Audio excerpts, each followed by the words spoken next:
जय गुरु जी। शुक्राना गुरु जी। सारी संगत को जय गुरु जी। ओम नमः शिवाय। शिव जी सदा सहाय। ओम नमः शिवाय। गुरु जी सदा सहाय। शिव पुराण श्री रुद्र संहिता तृतीय खंड का छठा अध्याय। पार्वती जन्म। ब्रह्मा जी कहते हैं, हे नारद, तत्पश्चात हिमालय और मैना देवी भगवती और शिव जी के चिंतन में लीन रहने लगी। उसके बाद जगत की माता जगदम्बिका अपना कथन सत्य करने के लिए अपने पूर्ण अंशों द्वारा पर्वतराज हिमालय के हृदय में आकर विराजमान हुई। उस समय उनके शरीर में अद्भुत एवं सुंदर प्रभा उतर आई। वे तेज से एकाशित हो गए और आनंद मग्न हो देवी का ध्यान करने लगे। तब उत्तम समय में गिरिराज हिमालय ने अपनी प्रिया मैना के गर्भ में उस अंश को स्थापित कर दिया। मैना ने हिमालय के हृदय में विराजमान देवी के अंश से गर्भ धारण किया। देवी जगदम्बा के गर्भ में आने से मैना की शोभा व कांति निखर आई और वे तेज से संपन्न हो गई। तब उन्हें देखकर हिमालय बहुत प्रसन्न रहने लगे। जब देवताओं सहित श्रीहरि और मुझे इस बात का ज्ञान हुआ तो हमने देवी जगदम्बिका की बहुत स्तुति की और सभी अपने अपने धाम को चले गए। धीरे धीरे समय बीतता गया। 10 माह पूरे हो जाने के पश्चात देवी शिवा ने मैना के गर्भ से जन्म ले लिया। जन्म लेने के पश्चात देवी शिवा ने मैना को अपने साक्षात रूप के दर्शन कराए। देवी के जन्म दिवस वाले दिन वसंत ऋतु के चैत्र माह की नवमी तिथि थी।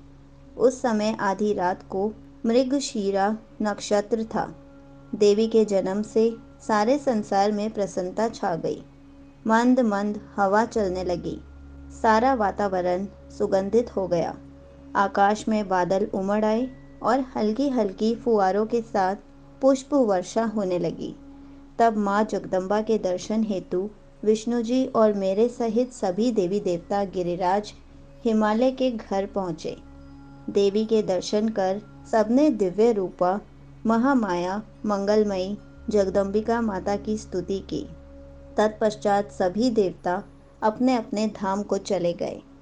स्वयं माता जगदम्बा को पुत्री रूप में पाकर हिमालय और मैना धन्य हो गए। वे अत्यंत आनंद का अनुभव करने लगे। देवी के दिव्य रूप के दर्शन से मैना को उत्तम ज्ञान की प्राप्ति हो गई। तब मैना देवी से बोली, हे जगदम्बा, हे शिवा, हे महेश्वरी, आपने मुझ पर बड़ी कृपा की, जो अपने दिव्य स्वरूप के दर्शन मुझे दिए। हे माता, आप तो परम शक्ति हैं। आप तीनों लोकों की जननी हैं और देवताओं द्वारा आराध्य हैं। हे देवी, आप मेरी पुत्री में आकर शिशु रूप धारण कर लीजिए।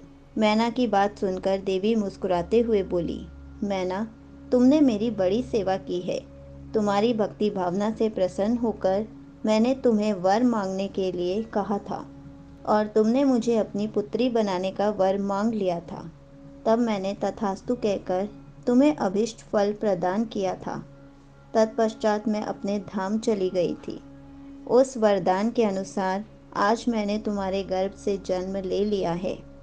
तुम्हारी इच्छा का सम्मान करते हुए मैंने तुम्हें अपने दिव्य रूप के दर्शन दिए। अब आप दोनों दंपत्ति मुझे अपनी पुत्री मानकर मेरा लालन पालन करो और मुझसे स्नेह रखो। मैं पृथ्वी पर अद्भुत लीलाएं करूंगी तथा देवताओं के कार्यों को पूरा करूंगी। बड़ी होकर मैं भगवान शिव को पति रूप में प्राप्त कर उनकी पत्नी बनकर इस जगत का उद्धार करूंगी। ऐसा कहकर जगत माता देवी जगदम्बा चुप हो गई। तब देखते ही देखते देवी भगवती नन्हे शिशु के रूप में परिवर्तित हो गई। संगत जी, यहीं पर शिव पुराण श्री रुद्र संहिता तृतीय खंड का छठा अध्याय समाप्त होता है। जय गुरु जी। शुक्राना गुरु जी।